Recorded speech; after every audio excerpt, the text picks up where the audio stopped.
Yo, what is going on, everyone? My name is Nick, or the Notorious Fantasy, and in today's video, we're going to be talking about my week number 7 waiver wire ads for fantasy football in 2021. Inside of today's video, we're going to be going in depth into some running backs, wide receivers, as well as tight ends that I want you guys to go ahead and pick up off of the waiver wire right now. But before we get into my week 7 waiver wire ads, I would like to ask, if you are new to the channel and you do end up enjoying today's video, to please make sure to hit that subscribe button down below. Not only is it free, I put out content every single day to help you guys win your 2021 fantasy football championship. And while you're down there, whether you are new to the channel or not, make sure to hit that like button down below to help boost this video up the algorithm so that more beautiful people like yourself can see today's video. I would also like to ask, if you are on Twitter and would like to follow me on there, to please do so at NotoriousFNTSY. The link to my Twitter is also down below in the video description. So without further ado, let's get into my week 7 waiver wire ads, headlined by the running back position with J.D. McKissic, running back of the Washington football team, going up against the Green Bay Packers this week in Lambeau Field. Antonio Gibson has been dealing with injuries for what feels like the whole season at this point, but more specifically last week up against the Kansas City Chiefs, he was dealing with a shin injury that had him in the game, then he was out of the game. He was basically a revolving door for Antonio Gibson last week, and if that continues to be the case, because this injury does seem like it's impacting Antonio Gibson, and even if Riverboat Ron elects not to sit Antonio Gibson, then J.D. McKissic's role is only going to increase with the injury to Antonio Gibson, whether Antonio Gibson ends up playing this week up against the Green Bay Packers or not. So if you go ahead and pick up J.D. McKissic, even if Antonio Gibson is in the game, I do believe that J.D. McKissic will have an increased role in this offense, just like he had last week up against the Kansas City Chiefs. Against the Chiefs, he had 8 rushes for 45 yards, but what you're really looking for J.D. McKissic is that receiving upside, the targets that he is going to be seeing in this offense. Last week, he saw 10 targets in that game for 8 receptions and 65 yards.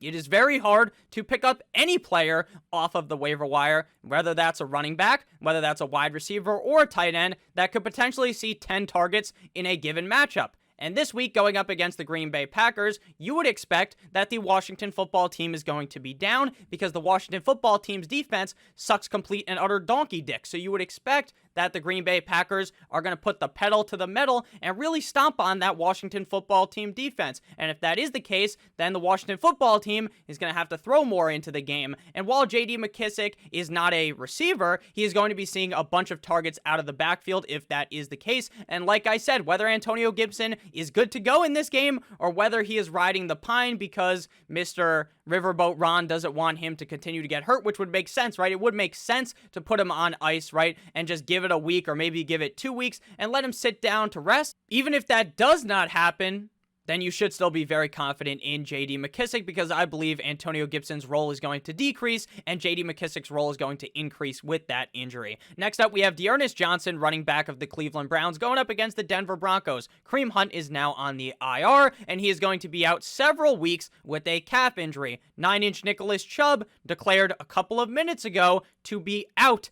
in the game up against the Denver Broncos on Thursday Night Football. So no Kareem Hunt for a while at this point, and no Nick Chubb for at least this week up against the Denver Broncos. So right now it's between Ernest Johnson and Demetric Felton to be the lead back on the team. And based upon everything that I have seen, based upon listening to what Stefanski says, based upon watching last week's game, it appears that Ernest Johnson is going to be the lead back for the team when Nick Chubb and when Kareem Hunt are out. Now, I'm not going to tell you that Nick Chubb is going to get put on the IR and is going to be missing a bunch of weeks just like Kareem Hunt, because I have not seen anything at all that is pointing towards the fact that Nick Chubb may be out a majority of weeks.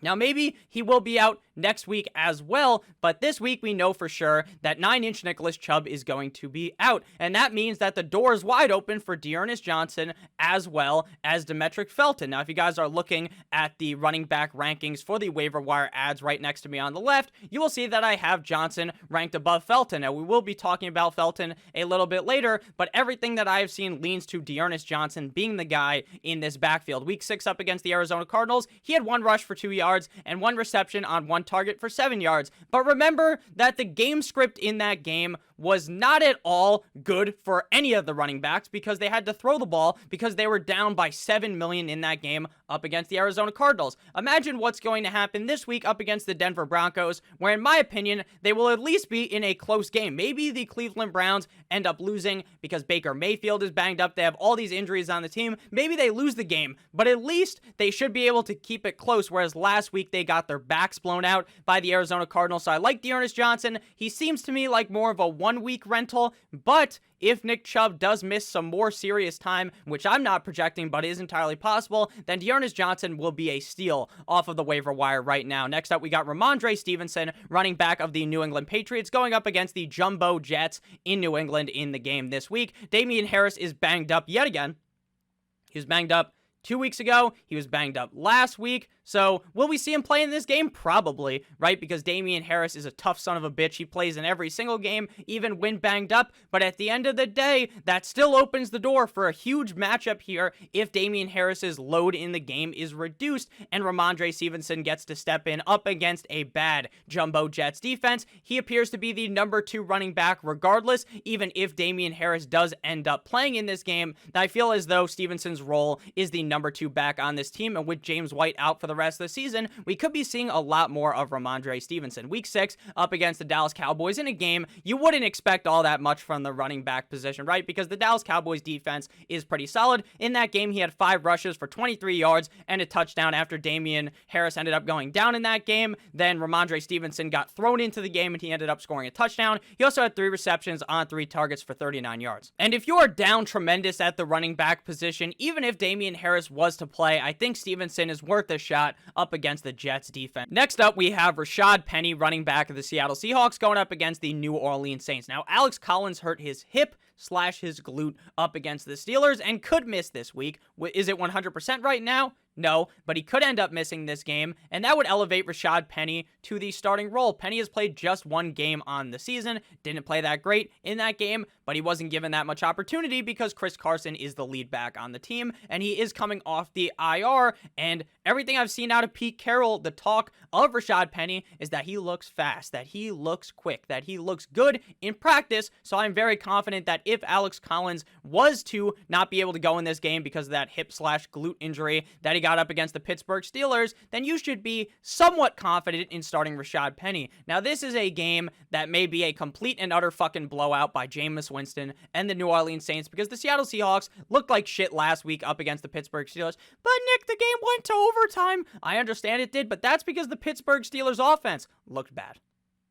If we see the plus version of Jameis Winston, where Jameis Winston actually looks good, this should be a no contest. So that's why I'm a little bit worried about Rashad Penny because his rushing upside is going to be limited if they are getting absolutely spanked by Jameis Winston. But there's also a chance that Jameis Winston is Jameis Winston, and you get the opposite, where Jameis Winston's throwing a million interceptions, even if the Seattle defense isn't that good, then maybe Rashad Penny is able to get some go in this game. Again, this does appear to be a 1-week rental because Alex Collins will be back next week if he ends up missing this game, but at the end of the day, Rashad Penny is still a name to discuss because he could still be, when Chris Carson comes back, he may be able to elevate himself to be the number 2 running back behind him. The next running back up and the final running back of today's video is Demetric Felton, running back of the Cleveland Browns, going up against the Denver Broncos. Now, it is entirely possible that everyone is wrong because everyone is getting down on their knees and doing the gawk gawk 9000. They're sucking off Mr. Ernest Johnson, and then he ends up being the swing and the miss, and then Demetric Felton ends up being the guy. That is entirely possible.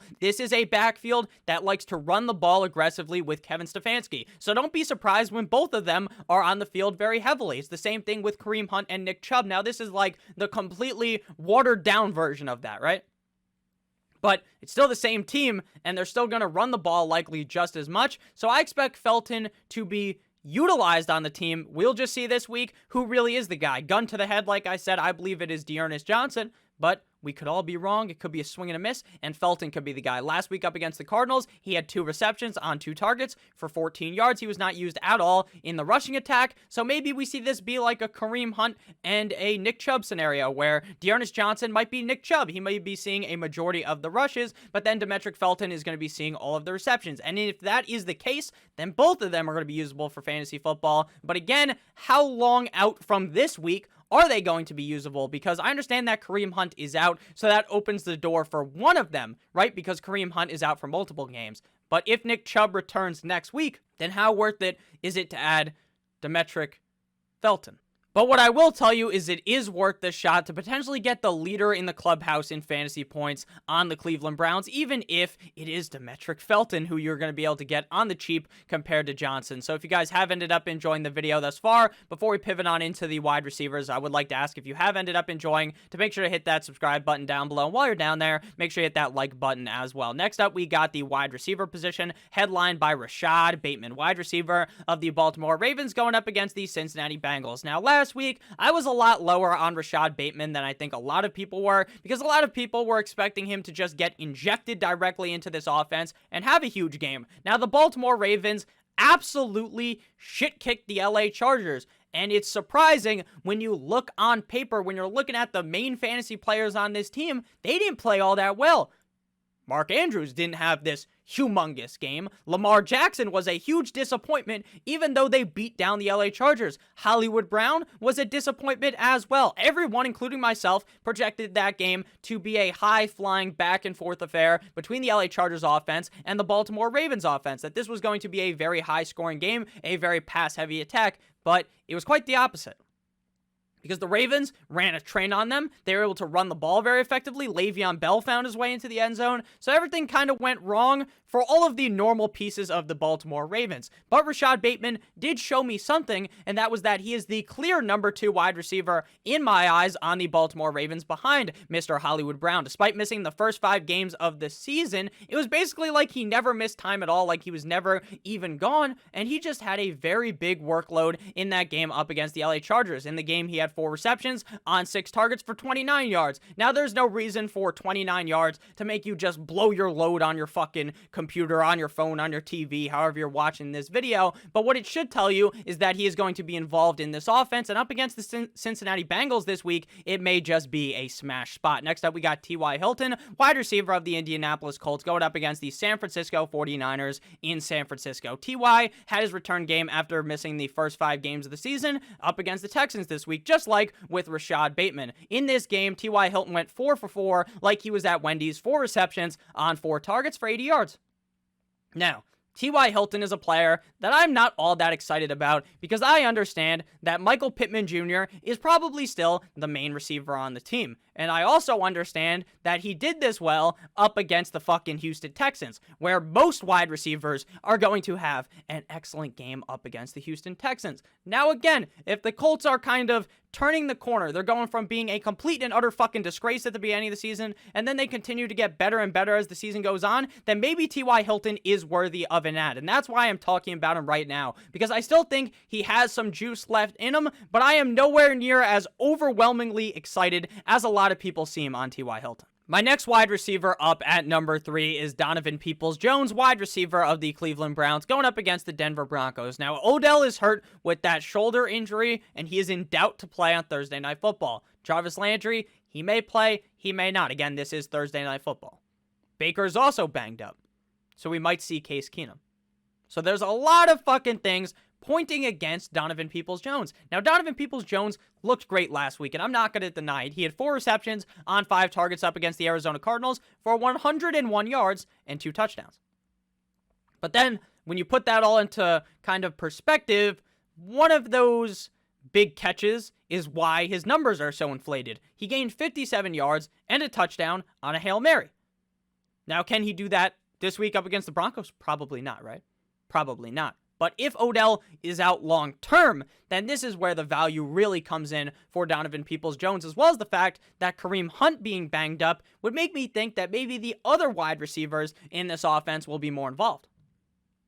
If that is the case, and maybe Chubb's out for the long run, then maybe Donovan Peoples-Jones is a very sneaky ad. I'm just trying to warn you guys not to get super excited about a wide receiver because his quarterback is banged up, and because of the fact that he looked really good last week because his numbers were inflated by a Hail Mary. Next up, we got Tim Patrick, wide receiver of the Denver Broncos. Now, with Jerry Jeudy returning eventually, now it seems about 50-50 for this game on Thursday Night Football because, again, it's Thursday Night Football. If this game was on, say, Sunday or Monday, I would say it's a lot more likely that Jerry Jeudy ends up suiting up in this game, whereas the fact that it's on Thursday just 2 days from now, the odds to me are less than 50-50, but that's just what's coming out, that it is a 50-50 shot. So it seems like Tim Patrick's in the 1 week rental kind of category.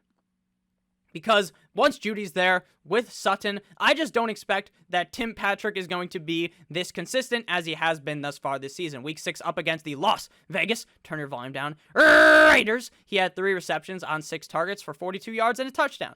And that's all great.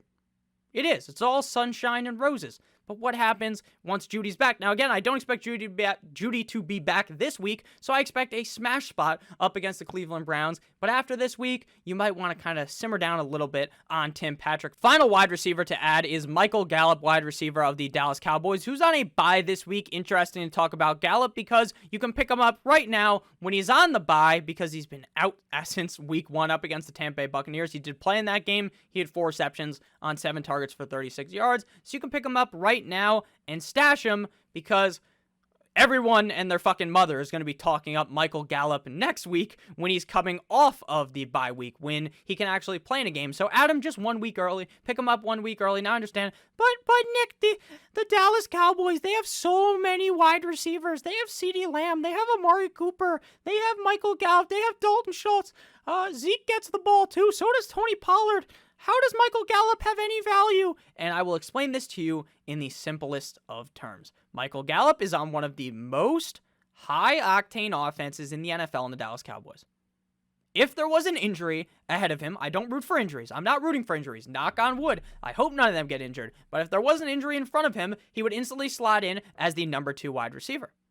And as we can see, Dak Prescott throws the ball to fucking Cedric Wilson. And you want to know who's not going to be used as much when Michael Gallup's in the game? Cedric Wilson. So we should see a lot of Michael Gallup, and I think he could have a decent rest of the season. Again, not some super high upside because he is the number 3 wide receiver on the team, but he is a guy that I am very interested in adding. And now on to the final position to be talking about in today's video, and that is the tight ends, headlined by Ricky Seals-Jones, Big Dick Ricky Seals-Jones, tight end of the Washington football team, going up against the Green Bay Packers with Logan Thomas out. It appears that Ricky Seals-Jones is like a fucking volcano because he's exploding right now. Week 5 up against the the New Orleans Saints. He had 5 receptions on 9 targets for 41 yards. Would have been nicer if he had 1 more reception because that would have been 6 of 9. Very nice. I like for Mr. Ricky Seals-Jones, but 5 of 9 for 41 yards. Week 6 up against the Kansas City Chiefs. 4 receptions on 6 targets for 58 yards and a touchdown. While this matchup isn't necessarily a wet dream for the tight end up against the Green Bay Packers, I still believe he will be able to get it done based upon the volume. Final tight end to be adding in today's video is Mo Alley Cox, tight end of the Indianapolis Colts, going up against the San Francisco 49ers, who are coming off their bye in San Francisco. Mr. Mo Cox has scored not 1, not 2, but 3 touchdowns in the last 3 weeks. Week 6 up against the Houston Texans, he just had 3 targets. He had 1 reception for 28 yards and a touchdown. Now again, Mo Alley Cox is a huge gamble because you are just hoping, you're praying to the fantasy football gods up above and hoping that he scores a touchdown. But again, the trends are showing us, the signs are showing us, it's always about the signs, that Mo Alley Cox might be finding the end zone a lot. And if that is the case this week up against the Niners in what should be a very competitive game, then I expect Mo Alley Cox to have a good game. Now again, I understand there's risk when you're just hoping for the touchdown, but a lot of the tight ends that are outside of the top 10, like outside of those big names, you're hoping for the touchdown, and it seems like Mo Alley Cox will continue to keep scoring them. So thank you guys all so much for watching today's video. If you did end up enjoying, make sure to hit that subscribe button down below because not only is it free, I put out content every single day to help you guys win your 2021 Fantasy Football Championship. So I hope you guys have a great rest of your guys' day, and as always, goodbye.